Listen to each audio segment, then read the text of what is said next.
So I'm Michelle Deshong, draw my connection to Cookie, Yallinji and Butchulla nations in Queensland. And at the moment I currently work for myself as a consultant, particularly around women's rights and Indigenous learning around leadership, governance and politics. Yeah, I guess, like growing up in North Queensland in the 80s and, experiencing a lot of that kind of racism and discrimination really opened my eyes to some of the challenges for Indigenous people.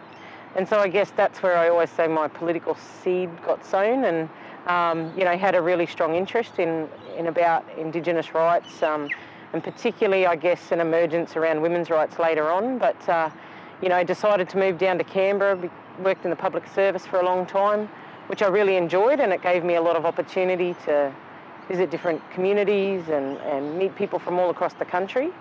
And I think it also makes you realise that you're part of a global sort of citizenship and you share lots of similarities with Indigenous people across the world. So I really enjoyed that, but there was also a level of constraint around being a public servant, and not being able to voice some of your views and opinions that were harming our people. So, I guess I took the leap to say I want to be able to work for myself and do the things that I'm extremely passionate about.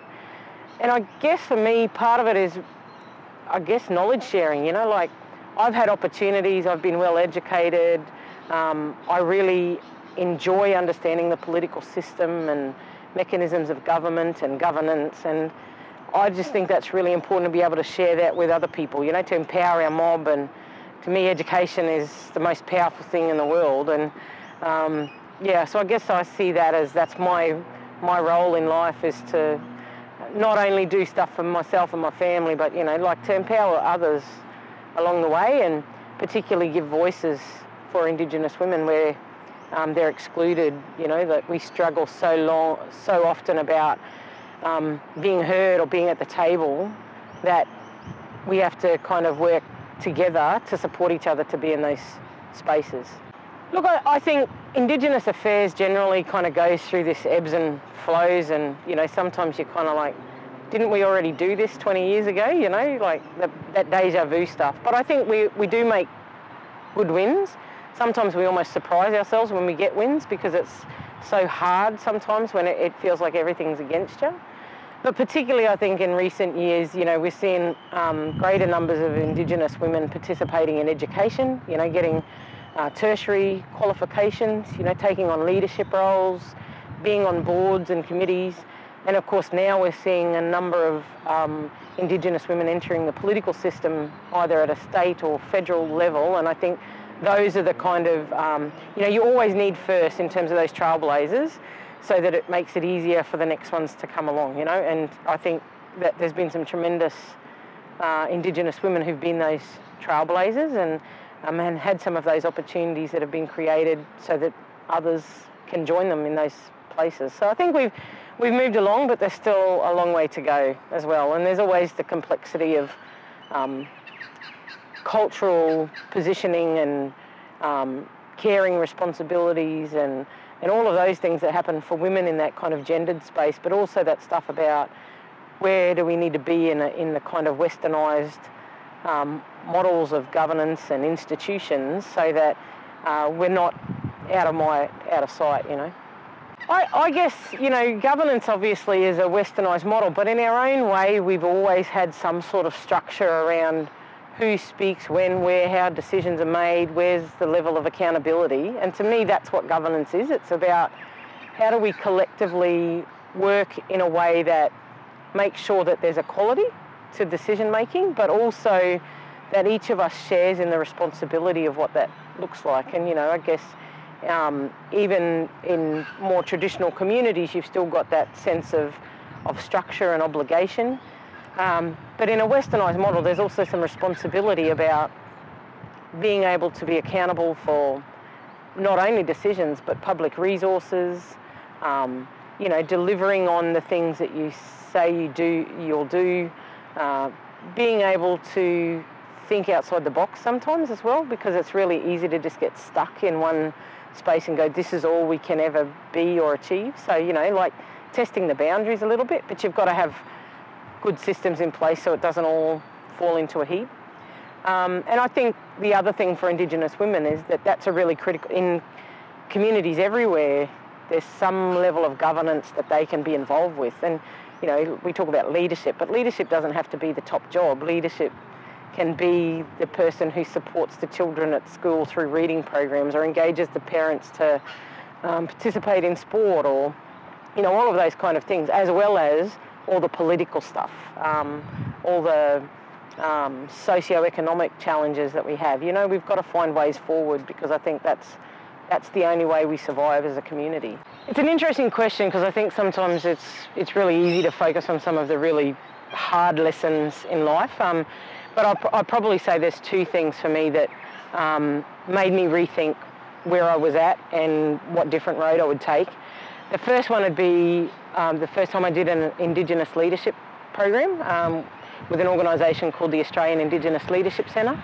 It was a new concept, it was a new idea about really kind of formalising some processes around what it means to be an Indigenous leader, but in the context of a broader world of change. And that was really kind of refreshing, because it made me realise that, you know, you can be a leader in a whole range of different ways, and work with people who are on similar journeys and doing different things. And it helps you to reassess the things that are of importance, I guess, to you. Things like relationships, things like the jobs we hold, the relationships we have with our children, all of that kind of stuff. And I guess those opportunities led me to then working at the United Nations, and particularly where the emergence of the women's rights stuff comes into play for me was being a survivor of domestic violence, and quite a significant and traumatising event that took place in my life, where I felt like I came very close to losing my life, but also changing everything that I'd come to know as who I was, the decisions I'd made, and the safety, I suppose, even in my own home about that. So, you know, it can be a difficult journey out of that space, but I guess maybe some of those really strong influences and ideas that I got from that leadership context helped me to decide, you know, you can kind of fall into a heap, or you can decide to do something with it. And I guess for me, what I did was decided that if I can survive it and speak out, then maybe that helps another woman to find the strength to do that. And particularly at the United Nations, obviously there's a great deal of focus on violence against women across the world, and particularly Indigenous women are the most susceptible to acts of violence, and, you know, quite extreme violence. But when you get into that, you start talking statistics. And, you know, when we talk numbers, people stop listening. And it reminded me one day when I'm listening to all my colleagues talking about all these statistics about domestic violence, I turned around and I said to them, you have to realise I'm that statistic, you know. Those things happen to me. I'm that Aboriginal woman who was affected by violence. I'm that Aboriginal woman whose partner was the perpetrator. My children are those children whose parent has been incarcerated.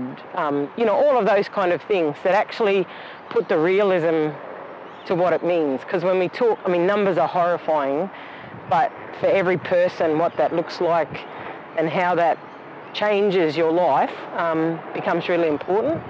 And I guess that's why I've continued to be a really strong advocate in women's rights, because I'm fortunate that I feel like I was a pretty strong person, and I was able to go through the court processes, I was able to stand up for what I thought was right. But for a lot of women, that's a really scary thing to do. So I see that the work I do helps make the systems easier so that women feel supported to be able to talk about what that is, but also look at ways of changing our community and our attitudes, the cultures that exist in our societies where violence against women is acceptable is totally unacceptable. And, you know, unfortunately in Australia we see women dying far too frequently, and there's not outrage. You know, it's not it's an epidemic, but nobody's treating it like that. And so I guess it's been one of those kind of defining moments where clearly it changed lots of things I thought I knew, but it also put me on a different path in terms of what my future would be. And I guess also relates to the fact when I talk about political engagement and things like that, when you have women involved as decision makers and leaders, everybody benefits. There's lots of evidence that says communities are better off under female leadership because women have a different sense about what matters, about responsibility, about how this impacts people. And I guess that's why I think that's also important, to have women in those spaces of leadership, but politics and decision making, because at the end of the day it's not just women that benefit from that, it's all of our families and everybody in that society. I reflect back on some of those critical moments and the importance of having some really good people in my life. People who said the right thing and were in the right place for me, that helped me to make some decisions. And I often talk about two Indigenous women, Auntie Jackie Huggins and Auntie Pat Turner, as being those critical people for me at that point in time, about support and thinking about what I could do. So it was fortunate that I got the opportunity to then kind of step back from my career a little bit and take on formal education. And so I decided to enrol in a Bachelor of Arts Political Science degree with the support of those two women, who also put up that they expected nothing less than excellence, and I'm kind of like, I'm just trying to survive, but okay, if that's what you want, I want to do that because you've asked me to do that. And I guess it's also given me a new focus in academia, and I've really enjoyed that because all of those life experiences have relevance in tertiary education, and also like educating other people around that. And I as I talk about knowledge transfer, what better place to do that than in the university sector.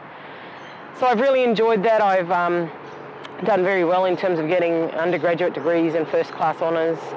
Now completing a PhD in the participation of Aboriginal women in public and political life, because I think that that's a really central part of something I'm passionate about.